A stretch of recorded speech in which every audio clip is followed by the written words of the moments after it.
Ya, Assalamualaikum warahmatullahi wabarakatuh. Perkenalkan nama saya Inada Sutra dengan NIM F1C42105 dari Prodi Biologi Fakultas Sains dan Teknologi Angkatan 2021. Baik, di sini saya akan mempresentasikan materi yang berjudul tentang usaha dan energi. Langsung saja kita masuk ke materinya. Pengertian usaha. Apa itu usaha? Usaha adalah suatu hasil perkalian antara perpindahan titik tangkapnya dengan komponen gaya pada arah perpindahan.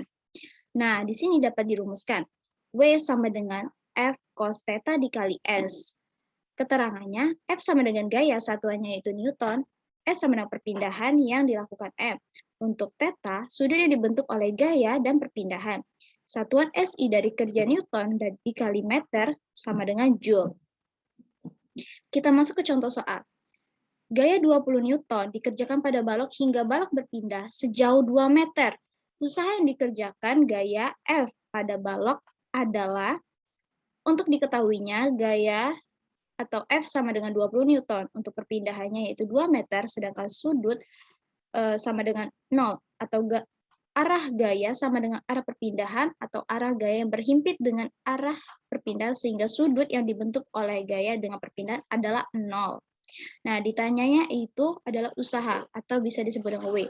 W sama dengan F dikali S cos theta. Sama dengan, di sini kita masukkan angkanya, 20 dikali 2, dimasukkan dengan cos theta, sama dengan 20 dikali 2 dikali 1 sama dengan 40 Joule. Untuk catatannya, jika arah gaya sama dengan arah perpindahan, hitung usaha menggunakan rumus W sama dengan F dikali S tanpa perlu menambahkan cos theta. Jadi jika ada contoh soal begini misalnya, suatu gaya F sama dengan 20 Newton bekerja pada benda yang bermula diam seperti terlihat pada gambar nih. Berikut seperti contoh gambar, berapa usaha yang dilakukan gaya jika benda perpindahan sejauh 80 cm? Ya, kita masukkan rumusnya, F sama dengan 20 Newton, untuk S-nya yaitu 80 cm, yang dapat kita sederhanakan menjadi meter, yaitu 0,8 meter. Ditanya yaitu W. W sama dengan F dikali S. Sama dengan 20 dikali 0,8, yaitu hasilnya adalah 16 Joule. Jadi jawabannya adalah D. Kita masuk ke materi selanjutnya. Ya, di sini ada kerja atau usaha yang dapat bernilai positif ataupun negatif. Untuk kerja positif, yang pertama, ada komponen gaya searah dengan arah gerak. Yang kedua, gaya yang menghasilkan kerja positif mempercepat gerak benda. Untuk kerja negatif, yang pertama, tidak ada komponen gaya yang searah dengan arah gerak atau berlawanan arah dengan gerak benda. Yang kedua, gaya yang menghasilkan kerja negatif memperlambat gerak benda. Untuk kerja nol, gaya tegak lurus perpindahan. Kita masuk ke energi. Apa yang dimaksud dengan energi? Energi itu adalah suatu sebagai kemampuan untuk melakukan usaha. Nah, jadi suatu benda itu dapat dikatakan memiliki energi jika benda tersebut dapat melakukan usaha. Kita masuk ke jenis-jenis energi. Di sini ada energi kimia, energi listrik, energi panas, energi gerak, energi bunyi, dan energi cahaya. Ya, kita lanjut ke energi kinetik. Energi kinetik merupakan suatu energi yang memiliki benda karena gerakannya. Benda bergerak memiliki energi kinetik karena ada kecepatan. Nah, dapat dirumuskan EK sama dengan 1/2 mv kuadrat. Untuk keterangannya, EK yaitu energi kinetik, yaitu satuannya Joule. M sama dengan massa, yaitu kilogram. V sama dengan kecepatan meter per sekon. Kita masuk ke contoh soal energi kinetik. Itu energi kinetik sebuah benda bermasa 50 kg yang dilemparkan dengan kelajuan awal sama dengan 0 dan kelajuan saat benda bergerak 8 meter per sekon. Penyelesaiannya 1/2 M dikali V kuadrat. Kita masukkan angkanya, 1/2 dikali 50 dikali 8 kuadrat, 50 dibagi 2 yaitu 25, 25 dikali 64 yaitu 1600 Joule. Jadi energi kinetik benda tersebut adalah 1600 Joule. Kita masuk ke energi potensial. Energi potensial adalah energi yang dimiliki benda karena ketinggiannya. Secara matematis, energi potensial ini dirumuskan sebagai berikut. EP sama dengan M dikali G dikali H. Untuk keterangannya, energi potensial atau Joule, M sama dengan massa, kilogram, G sama dengan percepatan gravitasi atau meter per sekon kuadrat, H yaitu ketinggian yaitu M. Nah, kita masuk ke energi potensial gravitasi. Energi potensial gravitasi adalah energi yang dimiliki oleh suatu benda karena pengaruh tempat kedudukannya atau ketinggiannya. EP sama dengan M dikali G dikali H. M sama dengan massa benda, kilogram, G sama dengan percepatan gravitasi, meter per sekon kuadrat, H sama dengan tinggi benda atau meter. Sedangkan untuk EP, energi potensial gravitasi yaitu Joule. Masuk ke energi potensial pegas. Energi potensial pegas adalah energi potensial saat pegas direnggangkan atau dimanfaatkan.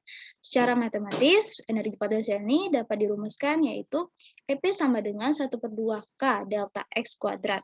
Keterangannya sama seperti tadi, cuman dia ditambah dengan delta X kuadrat.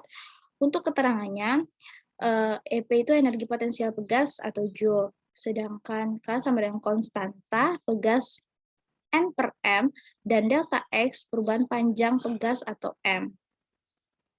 Contoh soal energi potensial. Apabila diketahui massa pada sebuah kelapa 2 kg yang berada di ketinggian 10 meter dari permukaan bumi. Nah, jika diketahui gravitasi bumi di tempat itu adalah 10 meter per sekon kuadrat, berapakah energi potensial yang dimiliki kelapa pada ketinggian itu? Kita jawab. EP sama dengan M dikali G dikali H. EP sama dengan 2 dikali 10 dikali 10. Energi potensialnya yaitu 200 Joule. Jadi energi potensial itu ada dua ya. Ada energi potensial gravitasi, ada energi potensial pegas. Kita lanjut. Energi potensial mekanik. Nah, energi potensial mekanik ini adalah energi hasil penjumlahan atau antara energi potensial dan energi kinetik.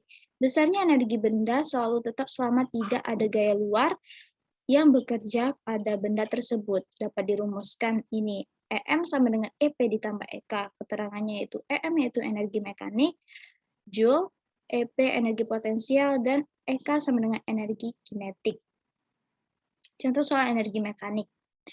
Suatu bola dengan massa 0,6 kg didorong dari permukaan meja yang ketinggiannya 4 meter dari tanah. Jika kecepatan bola pada saat lepas dari bibir meja 20 Newton, maka energi mekanik bola pada saat ketinggian 2 meter dari tanah adalah pembahasannya M sama dengan 0,6 kg, untuk H yaitu 4 meter, sedangkan 20 meter per sekon yaitu V. Ditanya EM saat H sama dengan 2M. Jawabannya yaitu EM sama dengan EK ditambah EP, EM sama dengan 1/2 MV kuadrat ditambah MG H2 dikurang H1. EM sama dengan 1/2 dikali 0,6 dikali 400 ditambah 0,6 dikali 10 dan dikali dengan 4 dikurang 2. Jadi 4 dikurang 2 itu dapat dari ketinggian H2 dan H1. EM-nya sama dengan 120 ditambah 12, EM sama dengan 132 Joule. Jadi EM pada bola pada saat ketinggian 2 meter adalah 132 Joule. Ya, kita masuk ke hubungan antara usaha dan energi. Usaha itu merupakan suatu energi yang terjadi pada suatu benda, baik perubahan energi kinetik maupun energi potensial. Dapat dirumuskan. W sama dengan delta EK sama dengan 1/2 M V2 kuadrat dikurang V1 kuadrat. W sama dengan delta EP sama dengan MG dikali H2 dikurang H1. Kita masuk ke daya. Daya adalah kecepatan untuk melakukan usaha. Istilah lain dari daya ini adalah usaha yang dilakukan setiap sekon. Secara matematis dapat dirumuskan P sama dengan W per T sama dengan Fs per T sama dengan Fp. Keterangannya P sama dengan daya, satuannya itu watt, untuk T yaitu waktu atau sekon, F sama dengan gaya yaitu Newton, sedangkan S sama dengan perpindahan atau F, dan V sama dengan kecepatan meter per sekon kuadrat, meter per sekon. Baiklah, sekian dari saya. Lebih dan kurangnya saya mohon maaf. Wabillahi taufiq wa hidayah. Wassalamualaikum warahmatullahi wabarakatuh.